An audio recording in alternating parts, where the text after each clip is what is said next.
Hello everyone, welcome to this week's or round two's coverage of the Women's Premier League with River Golf Club. It was a great week. As you can see, I'm all by myself.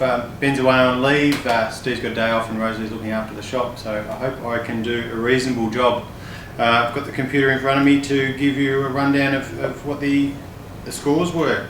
8 Arts did an awesome job this week, beating the late bloomers. Because it was so hot, we had a lot of people pull out, and 8 Hearts had sufficient numbers to defeat late bloomers. Deb Borden 26 was the best for late bloomers, and Leslie Gray had a great score with 36 points.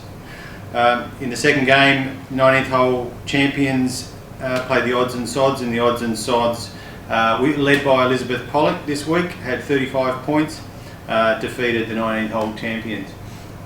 Nolan King did the best she could. She had 36 points, which is awesome. Deb Michael 30, but the consistency of the odds and sods with Elizabeth Pollock 35, as I mentioned, Jenny Boag 32, Di Patterson 32, that paid off in the end. Fairways Fillies defeated Lee's Legends. I think it was just a case of there were more players played for Fairways Fillies, but Colleen Armstrong and Chris Fleming did really well with 34 and 33 respectively.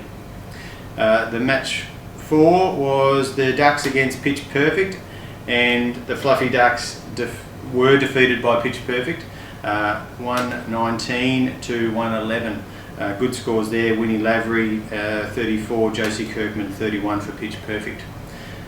Some little stories that come out of the day. Winnie Lavery did a really good job, a great team effort of postponing her trip to Melbourne, I think it was, to see her grandchild to play.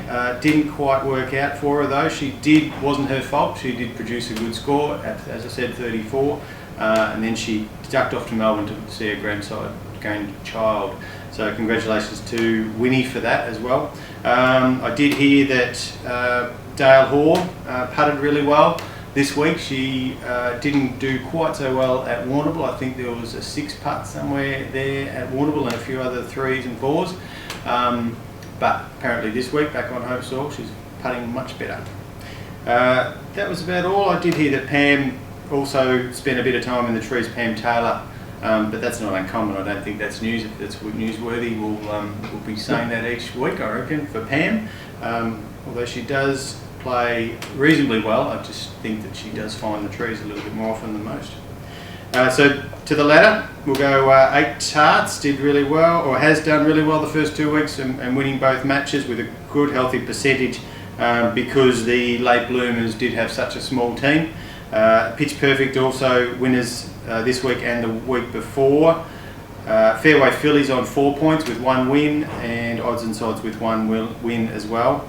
That rounds out the top 4, and then bottom 4 Fluffy Ducks are just outside it on percentage with 1 win, and 19th hole champions also doing well with the 1 win. Late bloomers and Lee's Legends sit on the bottom of the ladder with a fairly poor percentage, so that probably comes down to the fact they couldn't field a full team, but I'm sure once this weather cools down, we'll be able to see a lot more of their players out on the field, and they'll be a lot more competitive. Still only early, round 2 out of 8, so there's definitely time for them to come good, but it looks like the 2 teams that we thought on paper were going to be the hard ones to beat, 8 Hearts and Pitch Perfect, producing the goods at the moment. I'd like to thank our sponsors, Prosecco, Brown Brothers Wines. I'd like to thank Amy for her production as well, and look forward to seeing you next week. Thank you.